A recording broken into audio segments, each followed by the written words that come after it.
দাঁড়া শ্রাবণী, তোমার সঙ্গে একটু কথা আছে। আচ্ছা তুমি আমাকে এভাবে প্রতিদিন জ্বালো কেন বলো তো? কেন জ্বালাই সেটা তুমি বুঝতে পারো না? না আমি বুঝতে পারি না, আর বুঝার দরকারও নেই। শ্রাবণী, শ্রাবণী।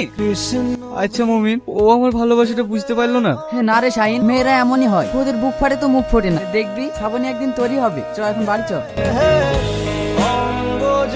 এই গোপাল, মাথায় লাল ফিতে, চোখ দুটো টানা না, কলসিতে জল ভরছে, মেয়েটা কে রে? চিনতে পারছেন না কথা? ও সেই ইয়াসিনের বোন শ্রাবণী। বেশ ডাগর ডুগুর হয়ে উঠেছে তো। ইস, চলে গেল রে। কি হলো কর্তা বাবু? বুকটা একবারে হালকা হয়ে গেল রে। দাদার কথা। আমার কলসিটা ভেঙে দিলে, এখন বাড়ি গেলে ভাবি আমাকে বইতে। সামান্য একটা কলসি ভেঙে গিয়েছে তাই এমন করছো, আর আমার ভিতরটা যে ভেঙে চুরমার হয়ে গিয়েছে তার খবর কে নেবে? জানি না। তুমি কিছু মনে করো না, তোমাকে একটা নতুন কলসি কিনে দেবো। থাক, হাত দরদ দেখাতে হবে না। কি রে শাহিন, গল্প করবে না বলটা দিবি? কি দেখছো? যাও।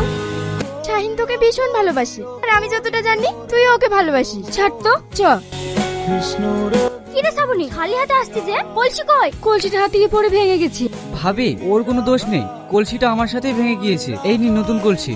ও, আমি আগেই বুঝতে পেরেছি, ডাকরের সাথে আড্ডা মারতে কলসি ভেঙেছে। মাই, কি সব বলতে বলছো? ভাই বুবু ঠিকই বুঝতে, ও পানি আনতে গেলে ডেলি গলে।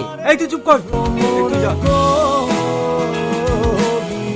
তোমার ওই সোনার বরণ হাত দিয়ে যখন কলসির গলাটা ধরে রাখবে, আমি মনে করব তুমি আমায় ধরে আছো। আমি জানি তোমার ভালোবাসা হয়তো আমি কোনোদিন পাবো না, তবে তুমি ছাড়া আমি জীবনে কাউকে বিয়েও করবো না। ভালো থেকো। বাকা, তুমি আমার ঘরে? আজকে বউ ভাই কেউ নাই, বালি একদম ফাঁকা, তাই তো তোমার ঘরে বাঁকা। এ কি বলছিস তুই? আছো কাছে আছো।